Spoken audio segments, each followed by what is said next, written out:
invitation for me to conduct this session. And I also start with apology because last time when all other speakers made their presentations, I was not able to join, so you have to come again today. So for any inconvenience, I apologize for that. Anyway, as Kaushalya very correctly mentioned, today we are going to discuss about a sort of aspect of the ethical clearance, which has not been discussed widely. The theme for today's session is ethics in analysis and interpretation of data. So I'd like to start with, I hope you can see the slides. Kaushalya, can all see this? Very clear. Okay, so now I would like to start with a little historical note. The need for ethical clearance. I have done a very brief review. It's a kind of a Google search about the ethical clearance history. It's a very brief search, actually. I don't know, sometimes I may be wrong, but from the brief search I had, I found that the ethical clearance has become a part and parcel of the research culture from 1964 after the Helsinki Declaration. The Helsinki Declaration is actually mainly for the medical research, where the following sentence, the subject's welfare must always take precedence over the interest of science and society. And ethical considerations must always take precedence over laws and regulations. Therefore, the subjects are the persons who are in the sample. So their rights, their welfare must take the first thing. That's a priority, not the research interest of the science and the society. So the researcher's interest becomes secondary when we go for the this kind of surveys. And the ethical considerations must always take precedence over laws and regulations. There may be some legal provisions for the researchers to use the information collected from the human beings, but under the ethical consideration and ethical clearance theme, the ethical consideration must be first. So the priority should be given to the subjects, respondents, and respondents' welfare, and the respondents' rights, and also the ethical considerations. So this started with the medical research. At the very beginning of this culture of ethical clearance for research, those who are interested in, those who engage in, those who develop these concepts, they were heavily involved in ethical clearance is required for research design and data collection. For two reasons, again, I'm talking about the medical research at the beginning. First one is the protection from unexpected medical hazards. Now, for example, when a new medicine is tested after the test with the animals, and then there's a clinical test. When they go to the clinical test, those new medicines are administered to the human body. So there may be some possible medical hazards. And in order to protect the subjects, protect the respondents, sample units from that kind of hazards, ethical clearance is required because they should take the consent of the subjects before they use their bodies for the experiments. And the other point of this ethical clearance is about the privacy. that is applicable for actually all the socials, all the sciences, including social science, medical, and everything, wherever human beings are the subjects of the study, the privacy of the person. In surveys, we collect information about the personal characteristics of the person, personal issues or personal characteristics of the person, the respondents or respondents. And therefore, there should be some sort of a mechanism to protect the privacy of the person. If I collect information about, say, your information, which you consider as private, and you reveal them to me because of my research interest, and I have no right to give it to someone else with the identification codes. That is, a third party should not be able to trace the person whose information is available to them. And therefore, privacy. So these two things, protection and privacy, are the key things for the ethical clearance at the beginning of this subject. And that has been discussed actually in the last session, I guess, how we get ethical clearance for declaration forms, consent forms, and all these things are for that. However, nowadays, at least some experts engaged in the ethical clearance area subjects, they are talking about not only the data collection process, but also data analysis and interpretation should be a part of the ethical clearance.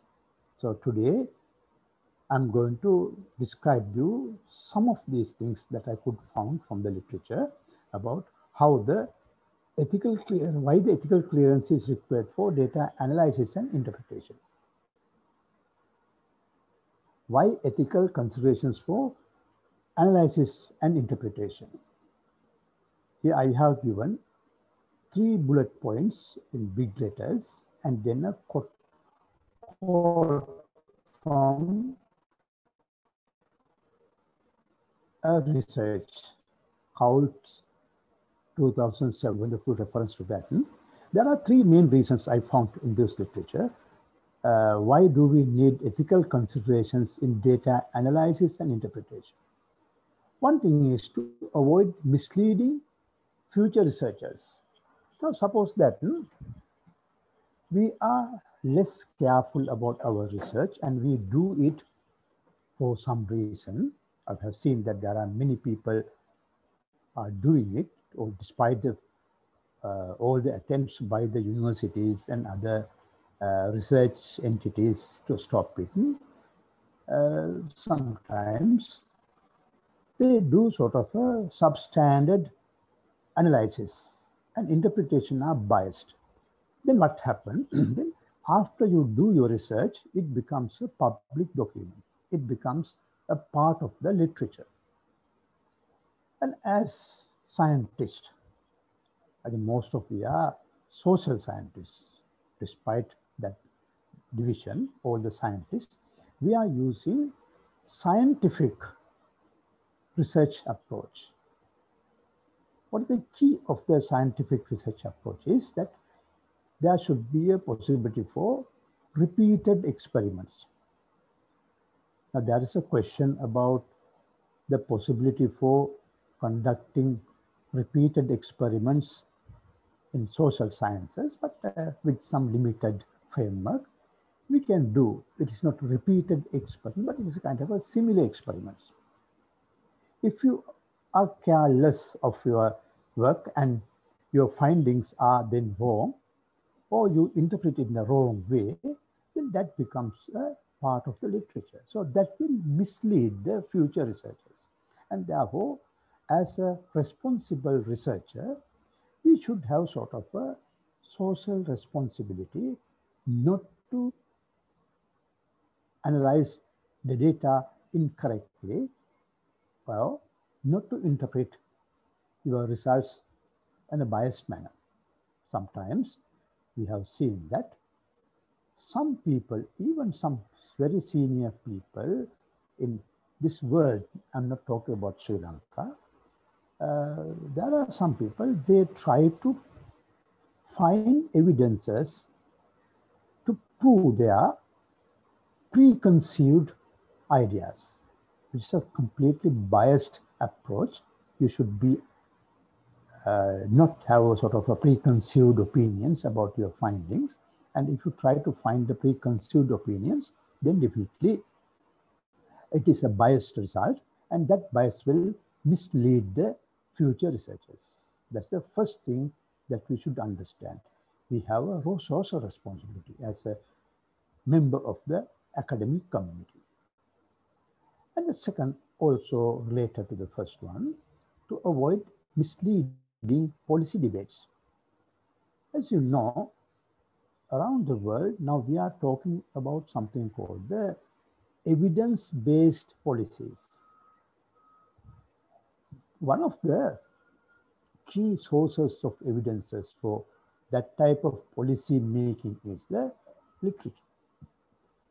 If we are promoting the culture of evidence-based policies, not ad hoc policies, of course, then again, we have a social responsibility to give the right information as much as possible. Here, there are practical limitations, of course, in your research. You will not be able to give the absolute truth. Something close to it or something lead into the reality.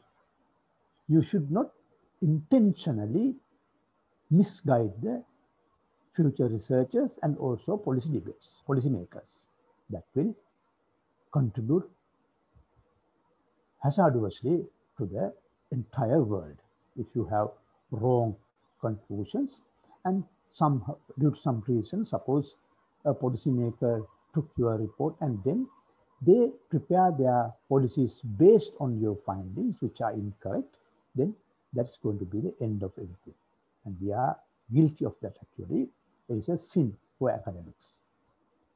And third one, which is very obvious one, and we are talking about quite often, to protect the copyrights of research community. This is basically about the plagiarism, you know, that's also part of our analysis and your entire research actually.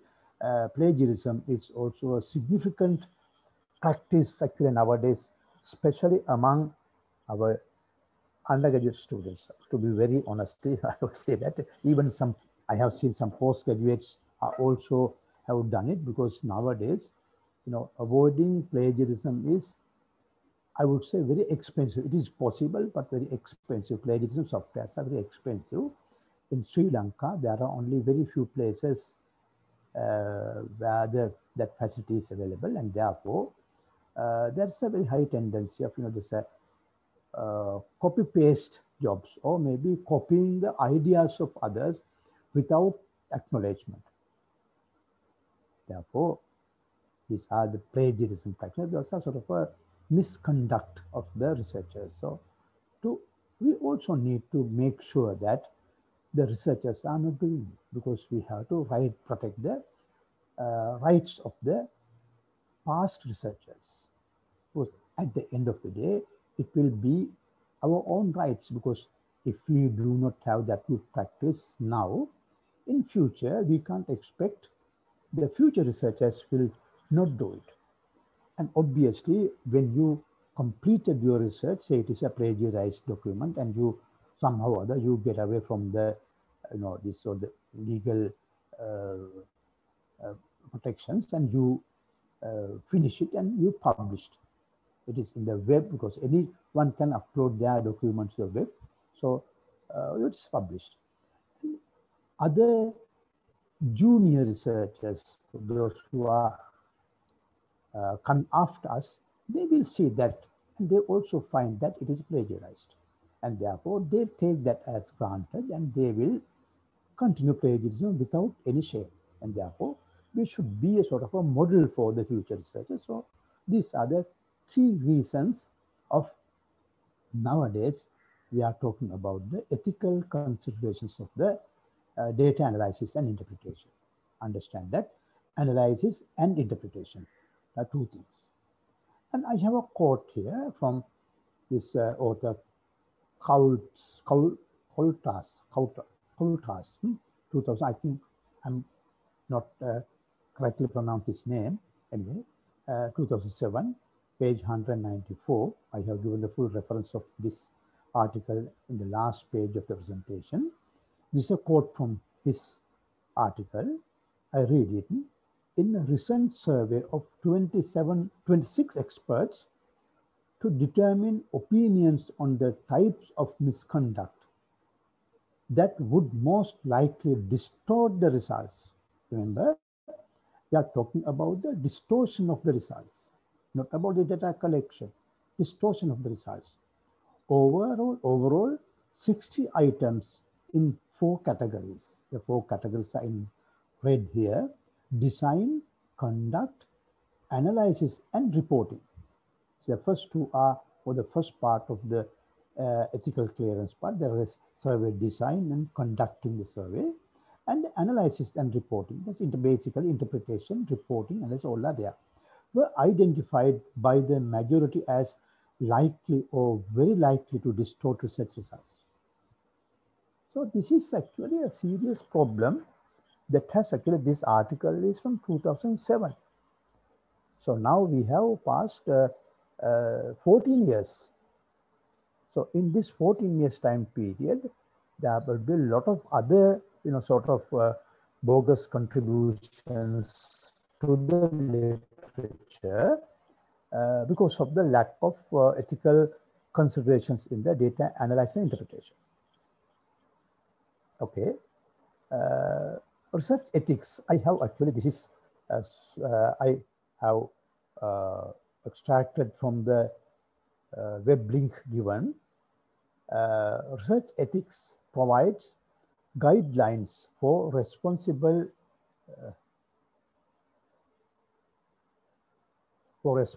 conduct of research. It educates and monitors scientists conducting research to ensure a high ethical standards. That is the purpose of the research ethics.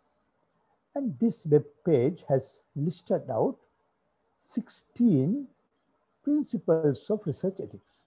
You can visit this web page and find it. I have listed those 16 principles in 2 pages. I have done it purposely because the order I have reported in this presentation are not the order in the original document.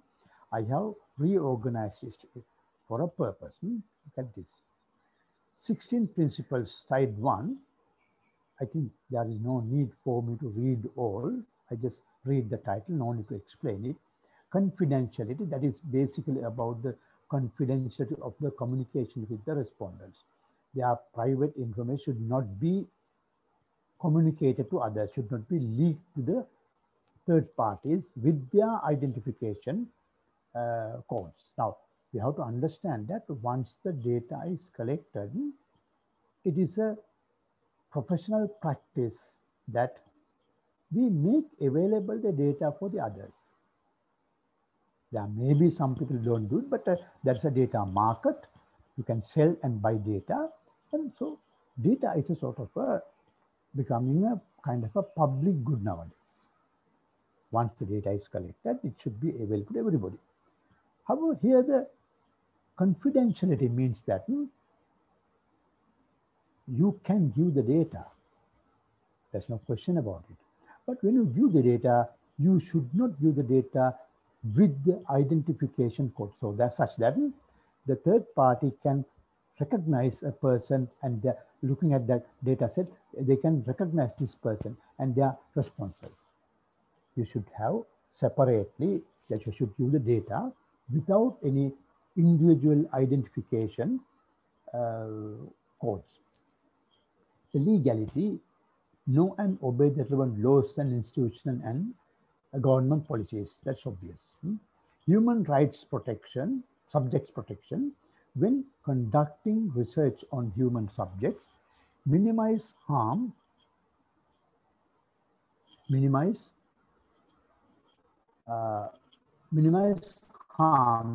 and risk, and maximize benefits, respect human dignity, privacy, and autonomy. So basically, these are the ethical issues that we have discussed, we have heard in the last session. How can we protect the human dignity? How can we protect the privacy of the respondents? And animal care is also an animal research, that do not conduct unnecessary or poorly designed animal experiments. There are, in the medical researchers, that's about the pharmaceutical researchers, once the new drugs are invented, it is administered to some selected type of animals to see the reaction and effectiveness. And based on that, it is done repeatedly, and then after a couple of repeated experiments, they then go to the clinical research. So in both cases, we have to be very careful about the life of the subjects, their physical life, and also their psychological status and all. And integrity, act with sincerity, obvious. Responsible mentoring, this is also an important part that we need to discuss. That's about the, inculcating the research culture, good practices among the future researchers, help to educate, mentor, and advise students. Because one day when we leave this place, there's a new group of young researchers are coming. Most of you are younger than us, and therefore you will come back to us. So this is what we are doing here now. We are trying to mentor the future researchers. Respect for colleagues, social responsibility, that is also an important point. I will take that to the another side as well. That is, mitigate social harms through research. There are certain cases, especially through the interpretation, you may intentionally or unintentionally, you may contribute to sort of, conflicts, maybe ethnic based or any other based conflicts. You have to be very careful. Maybe you are telling the truth, but you have to be very careful about the reporting of it. Your research should not lead to any sort of a, any sort of a problem in the society. Mitigate social harms through research. And non-discrimination, obviously, you should not discriminate, should not have the discriminatory practices in your personal and your research life. The second set, these from 10 to 16, most of these are actually about the analysis. Competence, you should be competent to do the research. Number one, I have a lot to say about this, especially when we come to the social sciences. There is a kind of an understanding, that's called a misunderstanding among many people in this academic community, especially in Sri Lanka, that anyone can do research in social sciences. But it is not the truth. If you want to study about the society, social practices, we need the sociological background. So we need that competency. If you want to be an economic analyst, you should have to have sort of basics of economics. Does not mean that you need a economics PhD or the sociology PhD, but some background. You can learn it by reading, and you should maintain and improve your own professional competence and expertise in your research area.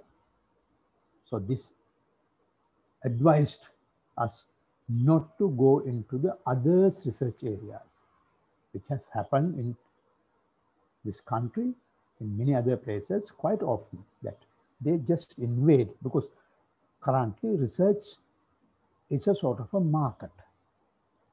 There are a lot of money exchange to the research, and therefore sometimes there may be some people, unethical, people, they accept any research and then they do it in a substandard research, and that also contribute to the first part of my discussion, that is,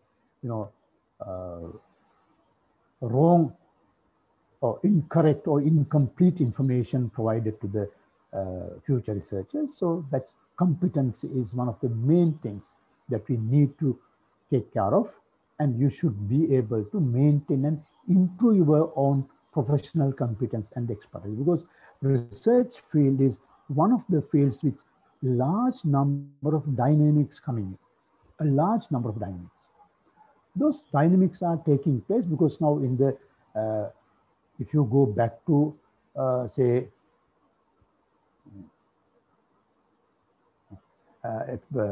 sometimes, you know, that maintain, improve your own professional competence and expertise. So that is one thing. And then the second one is, this 11th one is honesty. Do not fabricate or misinterpret data. This is something very important, for sometimes the survey would have been designed in a perfect manner, and you collect the data and recorded data in the perfect manner and you analyze it. However, due to some reason, maybe you intentionally or unintentionally, you want to cook the data and make a story which to please someone, or maybe to make the life easier, because avoid some sort of, you know, criticisms and questionings. You just reproduce something. So fabricated results or the misinterpreted results, that is not allowed by the ethics of research analysis. Honesty must play a significant role. You must be very honest in reporting your results. That is what I mentioned at the very beginning of this presentation about the preconceived ideas. Do not do any research to prove or disprove preconceived hypotheses or preconceived ideas. You should free mind, start the research in free mind, and then you let the data to tell you what it is. So in order the data to tell what it is, you need to have a very good understanding about the techniques. Now, even under the competencies, now these two actually go together to a certain extent, because if you go back to the history of the social researchers, say 30, 20 years ago, say 40 years ago, like, we did not have the facility of the using computers for data analysis. Therefore, most things are done manually, or maybe sometimes at the beginning of the computer age, there are mainframe computers where it is very tedious to work with. And therefore, it was very difficult for us to do it. But nowadays, there are a lot of new hardware developments and so software development. With that, all the development now, very high standard statistical techniques are readily available for us. If it is not appropriate for you, don't want to go into that, but you should be able to learn it, because there are a lot of new things, new concepts, new philosophies, and new methods coming into the field. And therefore, you must improve your competency, and that also contributes to honesty, because unless you do a good analysis, you will not be able to come up with a good results. And the 12th one, objectivity. Avoid bias in experimental design, data analysis, and data interpretation. I think you can understand it. It's again about the preconceived ideas. Avoid the preconceived ideas in your research experiments. Carefulness. Avoid careless errors and negligence. That is very simple but very important, because sometimes you may commit a mistake. So even when you type your text, you may type incorrectly.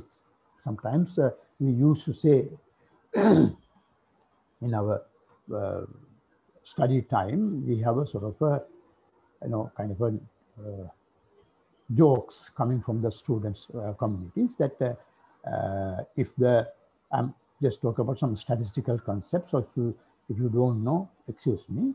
So this what they say is that if your statistic is not significant, you just change the number. If it is not, if you expect a positive sign but it turns out negative, You just change the sign. So it's purpose, but negligence can also lead to say, you may type incorrectly some numbers, and as a result of that, that will become a publication. I tell you one very prominent story about such negligence. You know, the first Nobel Prize winner economist, Professor Tinbergen. Professor Tinbergen, he is the first Nobel Prize winner. He shared the Nobel Prize with another person, Frisch. I think he's a Swedish person, if I'm not wrong. So later on, that's after his death, Tinbergen's death, some young students found that there's a typo error in one of his prominent articles. Typo error in his prominent, there's a typo error in the number, because when you read the article carefully, you can find the correct number in one place and some other places it is incorrectly typed. And he has continued this interpretation based on that incorrect number. But luckily, even the number changed, his final conclusion is not changed. That's good for him. But that kind of negligence can happen anywhere, anytime. Therefore, we have to advise the young researchers to look at what you do 2 or 3 times at least. When you type, you check, especially when you type the numbers. You have to be very careful, because end of the day, you may forget, because you are doing a lot of work, and then you will forget what you have done first. And keep the records of the early results until the end of your research. You can cross-check it if you find anything suspicious. And openness, the 14th one, share data, results, ideas, tools, resources. And especially be open to criticism and new ideas. This is one of the key personalities of the good researcher. You should be able to convince the research community of findings. At the same time, you should have a guts to listen to their criticisms. If there is any good thing coming from the criticism, you should be able to accept. You should not go to the forums or publish your articles not to have any criticism. Therefore, criticism is the best thing in the research culture, and therefore, you should be able to be open to criticisms and new ideas. Do not hide anything about your research from the very starting point to the end. Your data should be shared. Your results should be shared with the others. Ideas, tools, methods, and resources should not be hid to other third parties. Give every information and then listen to them. Sometimes you may get totally new idea, and that will be a development of your own research. And respect the intellectual property. That is basically about the plagiarism, honor patents, copyrights, give credits where credit is due, and never plagiarize. This is obvious. And responsible publication, that's also very important, especially in the modern context. Publish in order to advance research and scholarship. Second part, not to advance just your own career. Avoid wasteful and duplicate publications. This is actually a kind of a common bad practice in many academic circles around the world. I have found myself that there are some researchers, they have published several articles in the same year in different journals, but you go and read them, it's the same article, only the title and the first and the last paragraphs are changed.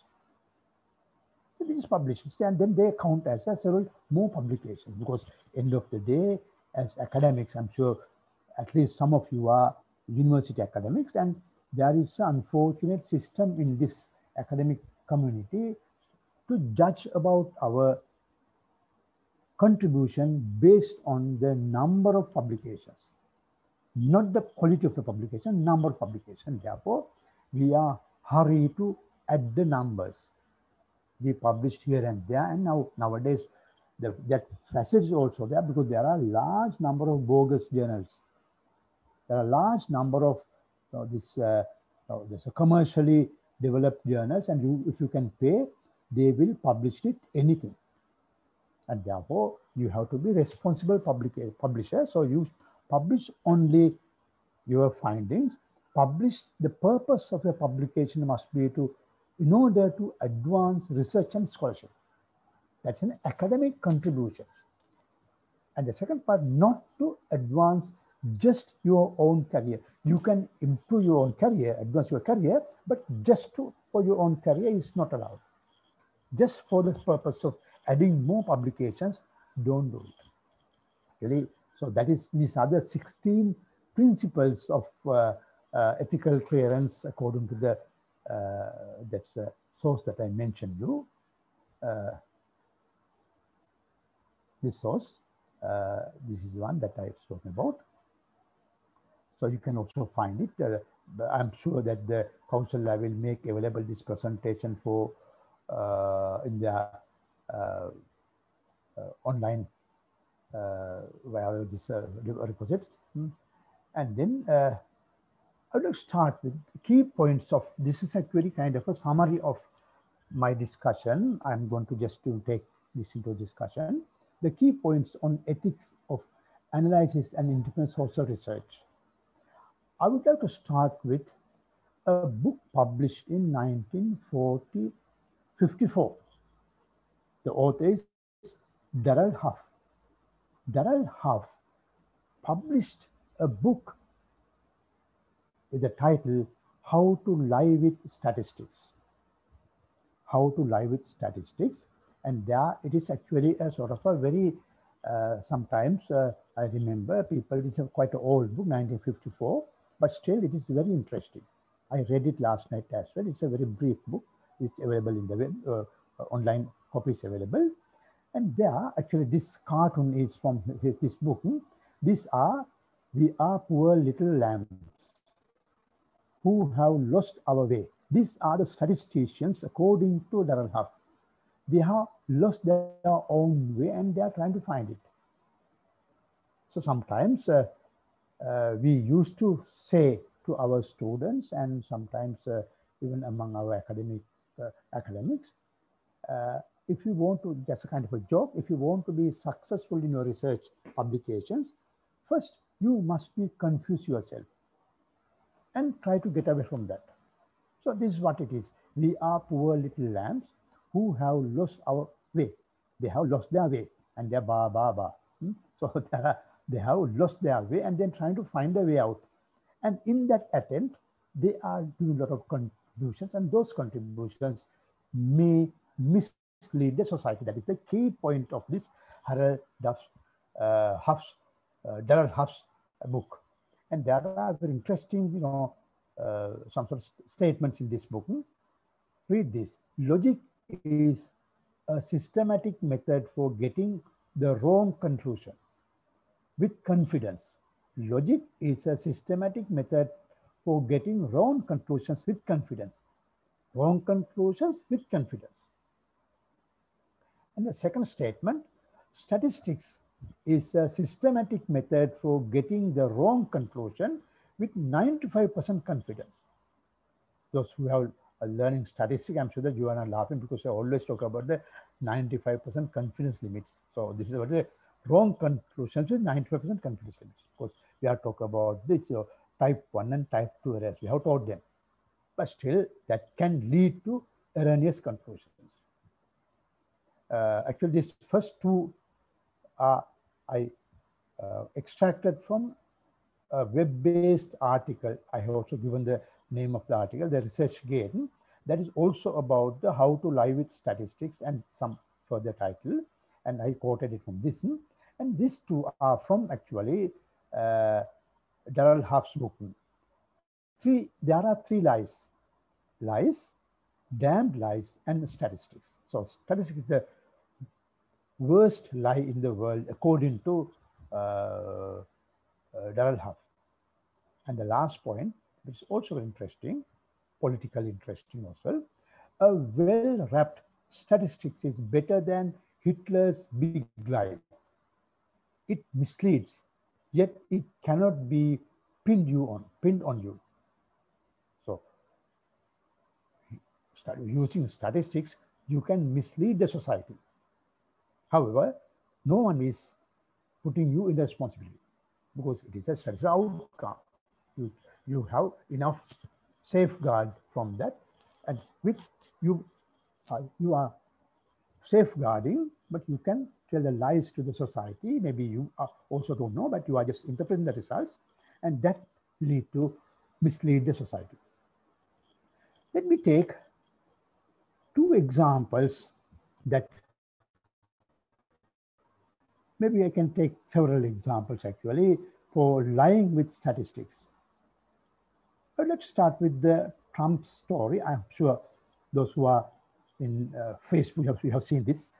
There's a story about Trump, the United States of America. The corona positive cases were increased very fast during Trump's time. And then he has asked, according to the story, I don't know whether it's true, but it is a story. He has asked from one of his scientist advisors the reason for it. And he has told the President Trump that we have high numbers because we do more those tests. We perform tests. We do the testing. As a result of that, we get more numbers. Then, according to the story, Trump has said that then stop the testing. Reduce the testing. By reducing testing, you can reduce the corona cases as well. Now, there are people also in Sri Lanka. Now, we are talking about the same thing that we have. That's only stories. There's not enough evidence to prove or disprove it. That the number of these tests have been gone down, reduced intentionally to reduce the cases, corona cases. So that has been resolved. That is a one way of lying, fooling the people with statistics. And another example is reporting national exam results. In media and especially the politicians, when we see the results of scholarship exam, O-level results and A-level results, they highlight some extreme cases. They find children from very remote areas get very good results. And they highlight that as a sort of outcome of education policy. They do a lot of interpretations. However, it is not the case for the majority. So that is a sort of maybe intentionally or unintentionally, it is a lying in the society. We use the numbers, use the statistics to prove your own idea. And another thing that I will take to discuss with you is about the graduate unemployability research around the world, I would say, especially in Sri Lanka. I also contributed maybe one or two work on for that. But basically what we do is that there is a sort of a conventional wisdom about the graduates, that they are talking about the arts graduates especially. Arts graduates are not employable because they do not possess so-called employable attributes. In the Western world literature, they have listed out large number of attributes that the private sector is looking for. We have not done a study in Sri Lanka to whether it is true for Sri Lanka. And we claim that that has become sort of practice, and everybody record that. And when one person record it, it is used by some other person, another researcher, as a literature evidence. And now it has become a sort of a so-called fact. But it is never tested, never scientifically tested. We have done research, but in those researches, we do not have that facility to do it scientifically. And therefore, we do some limited substandard research, and then that has become a sort of fact. Now, most of the people are talking about the education policies based on that. So this actually sort of, sometimes we used to call that garbage in, garbage out. That is how some people criticize the statistical analysis. You put the garbage in the machine and take the garbage out, because you can't take anything other than garbage if you input the garbage. And therefore, or some people call it number crunching, that we just deal with the numbers, and those numbers mislead us. That is a basic message coming from this Darrell Huff's book, How to Lie with Statistics. And this is the key lesson, starting point for the analysis, because basically data analysis coming from the statistics, it's with the quantitative data. Okay, now let me just come to the key points of our presentation. Maybe in another 5 or 10 minutes time I can finish my presentation. Then we open for discussion and the questions. Key points. I have listed out key points under two broader bullet points: quantitative data and qualitative data. In your research, you may use quantitative data or qualitative, or maybe both. In the present day research culture, it is advisable, actually it's advised that if you have sort of a mixed system, that is both quantitative and qualitative results, then that will be ideal research, especially if you do a PhD.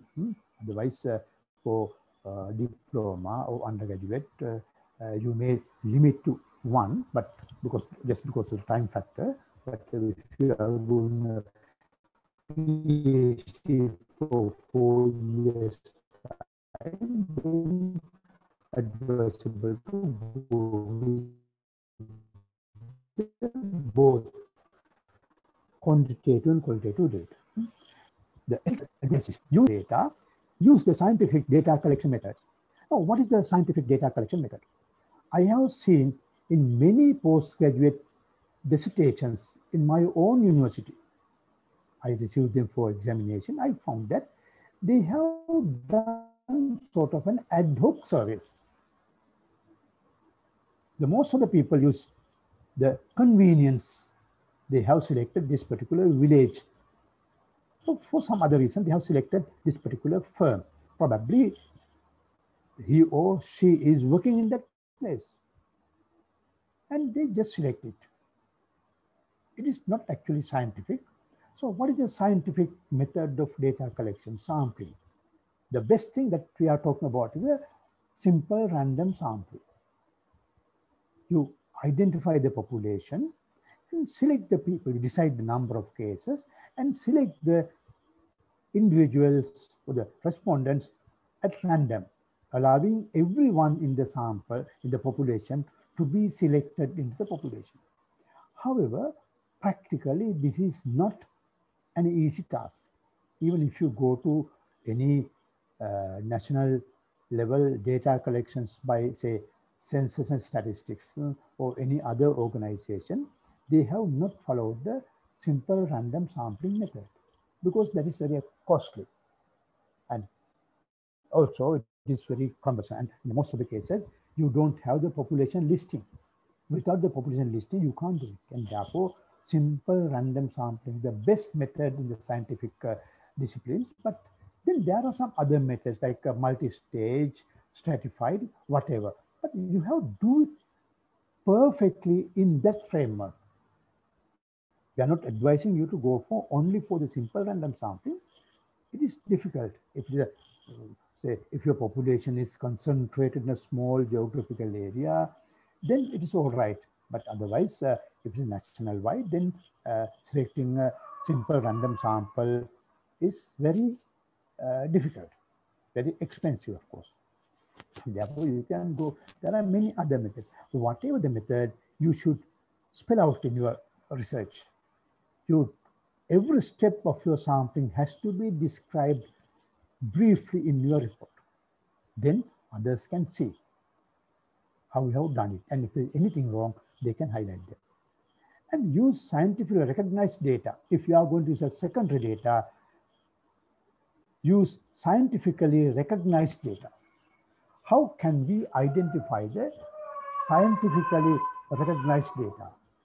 Scientifically recognized data can be, actually there is no one way of doing it. Again, you have to look at the sampling methods. And we will go to the Census and Statistics Department, the biggest institute in Sri Lanka of collecting data. They don't do simple, their own purposes. However, you should be able to find the best data set for your research if you are doing a secondary data. Here, basic idea is that you should not use the data sets collected by some other individuals if they are not actually scientifically recognized. Sometimes I have seen that some students use the data set collected by another student in previous year. We let them to go with that because just a dissertation, extended essay, but it is not actually the way of doing it. You should use only the scientifically recognized data. So the easiest way out is the official data available from those institutions, censorship partner recognized institutions, and use the best methods to summarize your data. That is basically the statistics. You can use many different alternative methods of summarizing that. I have quote unquote. So there is no one. There is no one method called the best method. All are at end of the day, all are based on your or your supervisor's judgments. So the best thing is to do the more consultative work. You consult more people, other researchers, your supervisors, and your colleagues, and then after consultation, you can decide one, or maybe you can select several methods, and then compare the results with several methods. Summarize data. And the final thing, make available your data and do files for other researchers' review. Now, if you want to publish your work in a good journal, if it is based on data analysis, quantitative data analysis, you are required to provide them the data file and the do files and the commands to the reviewers. They go through your data and they use your do files and then do the re-estimate and then see whether you have done the right job. Because there are two problems there. One, that you would have done an incorrect estimate. You have used the wrong summary methods, which may lead to wrong conclusions. Other may be that intentionally or unintentionally, you have printed wrong results. You find one, but you reported something else, wrong thing. So to avoid both, now the journals are asking, if it's a good journal, they ask you to provide your data set and the do files with your research paper. Then only they accept for review. If it is qualitative data, when it comes to qualitative data, the problem becomes more complicated because in the case of qualitative data, you will not be able to find, it's very difficult for you to report many case studies. One of the methods of qualitative data is case studies, one of the popular methods. There's no room for you to summarize more cases because that is a very detailed expression, and therefore you will maximum maybe you go for several, maybe 5 or 6 cases, and then you. So what cases you are going to refer? The most interesting cases. How do you find the most interesting cases? The cases which has a story to tell. Now this makes a difference between the quantitative and qualitative data. When you go to the quantitative data, we identify those exceptional cases as outliers and we remove them from the analysis because outliers are harmfully affecting the average. Therefore, we are advised to remove the outliers before performing the analysis. When you go to the qualitative data, average case is not important because it's just a story that everyone can say. We put only the attractive cases, they are the outliers. So the qualitative data, that may be unintentionally, but most of the time, you are referring only to the outliers, not to the average case. And therefore, you have to be very careful. Avoid these problems. Again, use scientific methods in choosing cases for reporting. First you select the cases for interview, and after interview, you review them and you report some cases. There's a possibility for bias because if you want to show something, you can pick several cases and report. But you have to be very scientific in choosing the cases for reporting as well. And report the complete case selection procedure. So you have to ask, like in the data survey data collection. So the survey mechanism has to be spelled out from step 1 to the last step. Similarly, when you go for the case studies, you have to list out all the case selection history from the first to, and how did you end up with this number of cases I interviewed, and then I report only this. And you can also tell on what basis you exclude some of the cases from the analysis. And the final thing, make available all the cases for interested participants. When it's all the cases, not only the cases you have reported in your book or article, every case you have covered should be available in your computer or somewhere, so that outsiders can see it. By only doing that, you can avoid this sort of some sort of mishaps with the data analysis. And then 3 points here: do not contribute to increase tension in the society in interpreting data. That is thing that I mentioned in the second slide or third slides. That is maybe you are doing a very socially sensitive research. It is your responsibility to tell the truth. But when you tell it, you should be very careful that that will not lead to a social tension, another chaotic situation. Because we are to find the peaceful solutions in situations. So our purpose is to create another problem that is going to be very bad, and therefore, when you're reporting, interpreting results, you have to be very careful about how we do it. It does not mean that you should hide it, you should tell it, but very carefully. Do not offer biased interpretations, obvious you know, and do not find facts to prove preconceived opinions. Again, I already explained. And next slide. This also an important thing. Do not be lazy in doing literature review. Why it is that? Because your literature review is the base of your research, scientific base, because you should know the history of the research just done in the same field, and then where you are, where the research gaps. In order to understand that, you need to have a very comprehensive literature review. You may spend, out of your 2 years time of research, you may spend 1 whole year on literature review. It is not harmful. And in the modern scientific research arenas, we are talking something about the systematic literature reviews. Systematic, that's no time for us to discuss what the systematic literature review is. Normally, we divide the literature reviews into ad hoc literature reviews and the systematic literature reviews.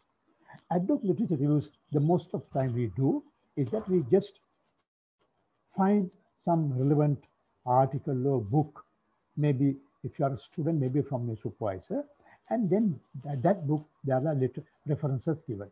You go backward, and then as you read more and more, you can also have a sort of a Google search and then find the literature. That is sort of an ad hoc, because sometimes you may be biased in reporting the literature. You may review only one part of the literature. In the systematic literature reviews, it is a very time-consuming job actually. You are required to list out all the available literature in this area and gradually start exclusion based on some principles, such that at the end of the day, you will end up with a sort of a very comprehensive list of literature which you need to review.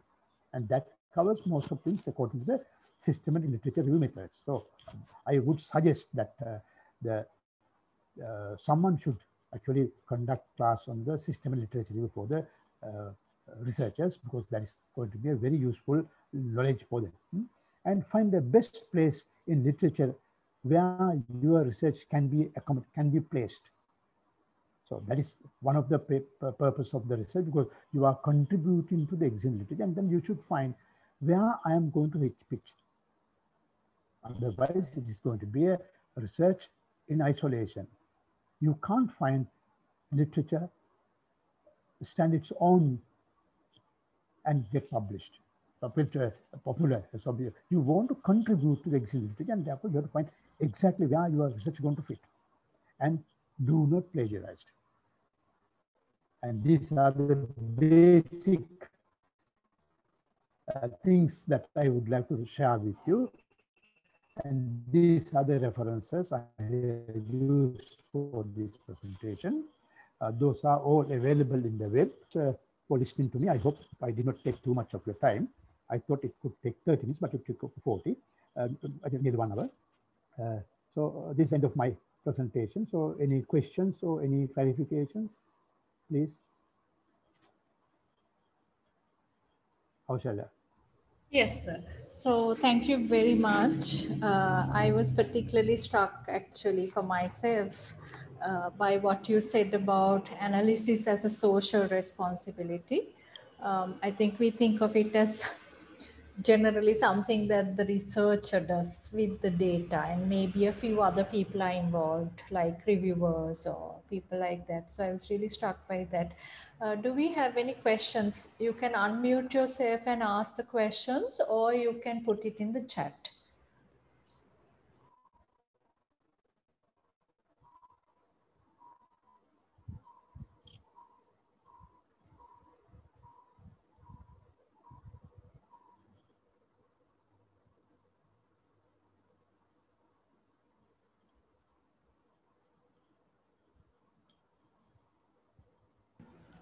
So unless, until somebody speaks or tries to figure out their question, I have a question, sir, if Yes, you don't sure. mind. Sure. As for me, one of the things that I wonder about, because I don't do survey research myself, I wonder if you could tell us what are some of the common pitfalls that you see postgraduate students or even undergraduate students using survey research do in Sri Lankan universities, things that we can, novice researchers can guard against.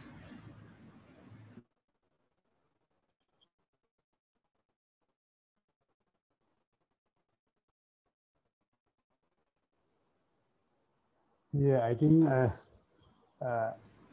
I can tell you these things, but just tell whatever I have to call it. Okay, so one common Yes. problem we see with most of the students, ranging from undergraduates to the PhDs, is their lack of knowledge about what the plagiarism is. Okay. Because what they may be they don't know, because sometimes they mention the author's name. And they argue that since they have mentioned the author's name, it is not plagiarism. Actually, we have standards in quoting from the others. Maybe what I prefer is actually, if you have, say, in say 10-page article, you may have 2-3 quotes, not many. I have seen some people, they have quoted, in some cases, they have even copied the abstract of others and put it as it is, and they put the name of the author just below. It is actually, it's a plagiarism. Because plagiarism is, there are different aspects of plagiarism. One is the stealing the opinions, ideas of others. Another one is that, copy paste. That's the ugliest thing that we see in most of the undergraduate dissertations, and also in most of them, even some postgraduate dissertations as well. Now, the problem with that is that if they do the research in English, it is relatively easy to find plagiarism. Even though without the plagiarism software, I am able to find plagiarized documents in maybe 10-15 minutes time, because what I do is I just sometimes I put them in quote unquote to the Google, and I find it. Sometimes I find that some articles are from the title to the end, all are copied. I can find it. Very short time period, but it is also not sure, because if there are any document which is not in the web copied, then you can find it. And that if it is written in Sinhala or Tamil, again, it's difficult, because most of the literature in the web are in English, and therefore it is not easy to find the non-English dissertation plagiarism. Therefore, the mechanism is also very difficult to detect. And the problem is that they do it without knowing that is plagiarism. That is the one problem that I identified. And basically, if they use secondary data, they use most of them, they use very unscientific methods of selecting the sample and the questionnaires, everything is unscientific, and therefore that has also to be addressed. I have seen this a common practice around most of the levels. And the third thing that I would like, I stop here. Third one is that sometimes they use inappropriate statistical techniques. Now, most of the statistical techniques developed are for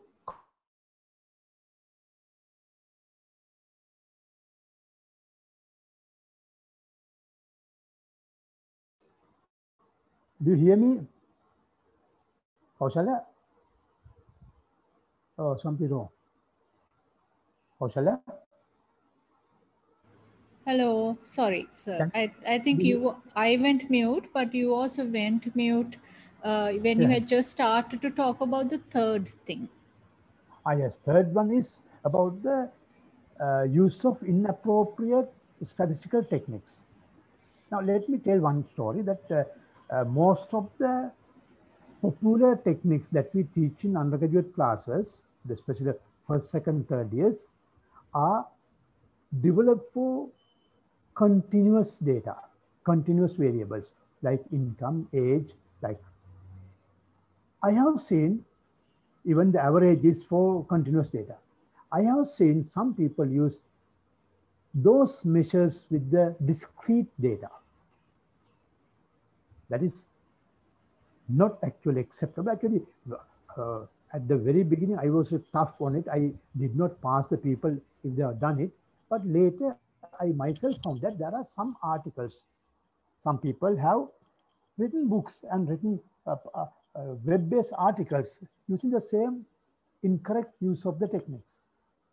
Therefore, I have to excuse for the young people, because if the seniors are also doing it, why should I punish the young people? I just I make note of it and ask them to change it, but I did not tend to fail them. But these are the three things that I would like to highlight here. My experience about the research students from the undergraduate to the PhD level. There are many more, but these are three things. Thank you, sir. Certainly the plagiarism issue is we can address also through another seminar, especially I think it's pertinent now because the university is giving us Turnitin.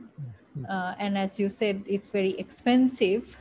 So we should try to use it both as a deterrent, but also as a place to learn from. Any questions from Professor Ranasinghe?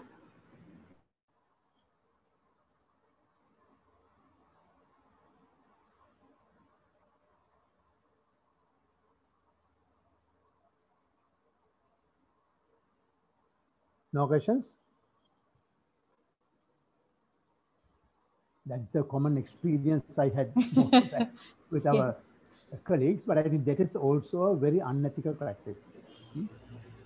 Because there is no discussion. Now you ask, you ask questions, because you should not let the speaker to go easy. Yes, also. We are talking to the postgraduate students. Very much so. Yes. If you know, Kaushal, that if you go to a Western university or even Indian universities, they take you a lot of difficult time for us. Yeah. Don't just allow the speaker to say whatever they want, right? Yeah, because we have to be very careful when you speak to the postgraduate students, undergraduate students, other universities, because they are very keen and they come just with the questions. So I think we have to also, inculcate that culture among our students, because this is nothing to do with that they are not interested, or that they are they don't understand what we said, but that's a kind of part of our culture that we don't want to highlight in the class like that. That's the kind of stupid aspect of our culture, academic culture. So we should let the students ask questions. We should invite the students to give the difficult time for the speaker. Okay? Yeah, definitely, sir. Now I'm waiting to see if somebody is going to take up your challenge.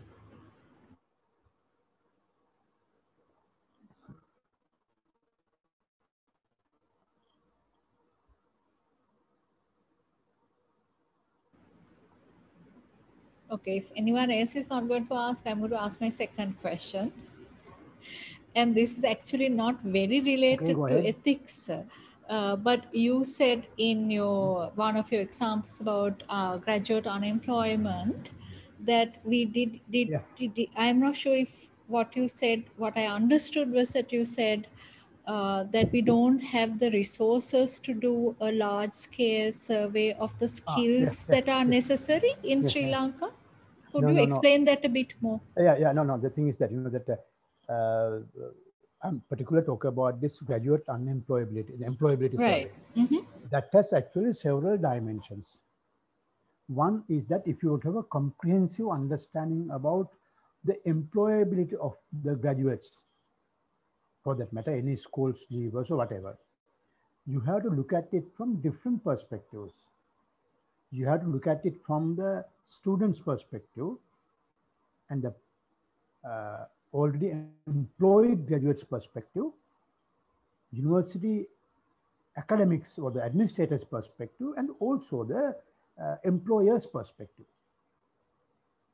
When we do a research, well, most of the time we are not undertaking, so far we have not seen any undertakings of the sort of massive research projects covering all these. Yeah. Therefore, practical what we do is that we just select only one of them. Most probably go to either to the employers or to the graduates. And then intervene. These are actually basically opinions that we are collecting. And based on the opinions of the respondent, you will not be able to draw any valid conclusion. We are just contributing to the, again, I said garbage. No, because So, no, yeah, so it's about choosing the correct, not only the correct research sample, but the correct appropriate method also. that exam method here. Okay, thank you, sir.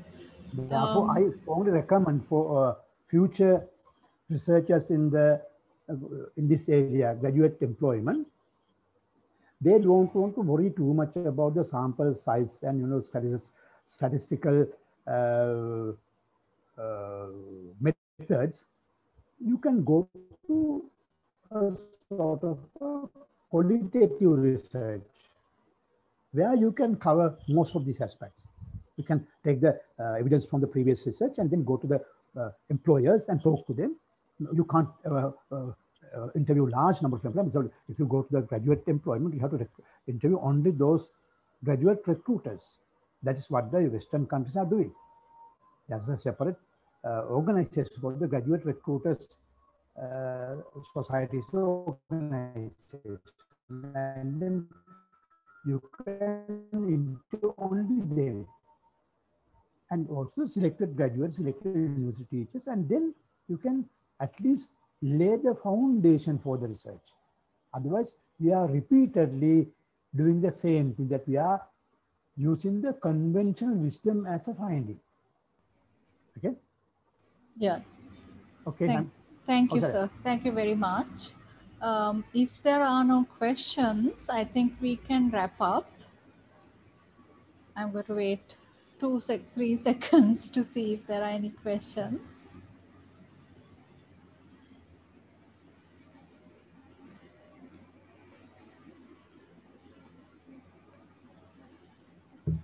Okay.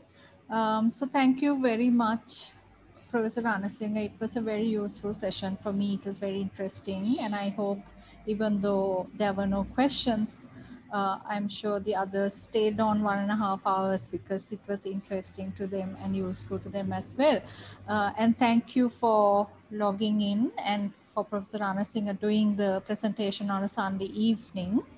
As usual, the recording will be uploaded on the faculty's YouTube channel.